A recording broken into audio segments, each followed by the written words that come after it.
1912 में बर्फ की चट्टान से टकराने वाले टाइटैनिक के मलबे को देखने के लिए टाइटन पनडुब्बी समुद्र में 4 किलोमीटर नीचे उतरती है, लेकिन कुछ ही घंटे में इस सबमरीन का संपर्क इसके सहयोगी जहाज से टूट जाता है। पनडुब्बी के मालिक स्टॉकटन रश ही पनडुब्बी को चला रहे थे। वही पोल हेनरी ने दर्जनों बार टाइटैनिक के मलबे का दौरा किया था। पनडुब्बी का मलबा टाइटैनिक से 448 मीटर दूर पड़ा मिला है। इस हादसे की वजह पनडुब्बी का फटना बताया जा रहा है। हालांकि अभी तक जान गंवाने वाले 5 यात्रियों के शवों की खोज नहीं हो पाई है। इस हादसे के बाद दुनिया भर में लोगों के बीच चर्चा का विषय बना हुआ है कि आखिर पनडुब्बी के साथ हुआ क्या। लेकिन आपको जानकर हैरानी होगी कि पनडुब्बी के मालिक स्टॉकटन रश भी अपनी टाइटन पनडुब्बी को लेकर एक चौंकाने वाला बयान दे चुके थे।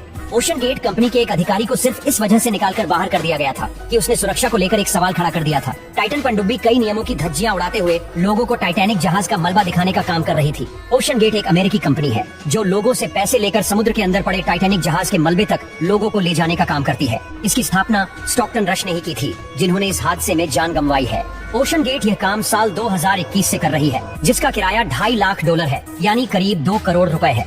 टाइटन को सेफ्टी के लिए कोई सर्टिफिकेट नहीं मिला था। पिछले साल टाइटन पनडुब्बी में यात्रा करने वाले माइक रीस ने बताया था कि उन्होंने यात्रा से पहले जिस डॉक्यूमेंट पर साइन किया उसमें 3 बार मौत का जिक्र किया गया था। वे बताते हैं कि 3 बार इस कंपनी के साथ यात्रा कर चुके हैं, लेकिन इसमें कई खामियां साफ तौर पर नजर आती हैं। स्टॉकटन रश भी एक बार चिंता जताते हुए कह चुके थे कि हमारे लिए सबसे मुश्किल टाइटैनिक से कुछ इंच की दूरी पर जाना है। हमें नहीं पता कि वहाँ पानी की क्या स्थिति होगी, वो हर दिन मौसम के हिसाब से बदलता है। हमारे पास इसे पता करने का कोई तरीका नहीं है।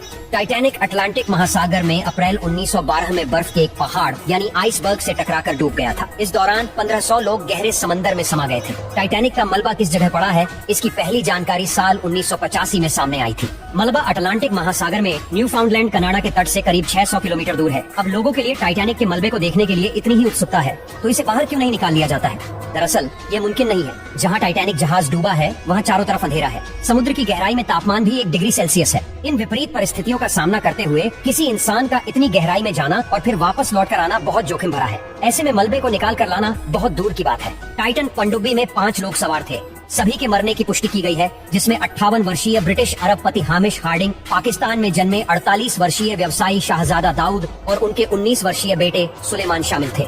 इसके अलावा 2 अन्य लोग, एक 77 वर्षीय फ्रांसीसी समुद्र विज्ञानी और टाइटैनिक विशेषज्ञ पोल हेनरी और ओशन गेट कंपनी की शुरुआत करने वाले स्टॉकटन रश शामिल थे।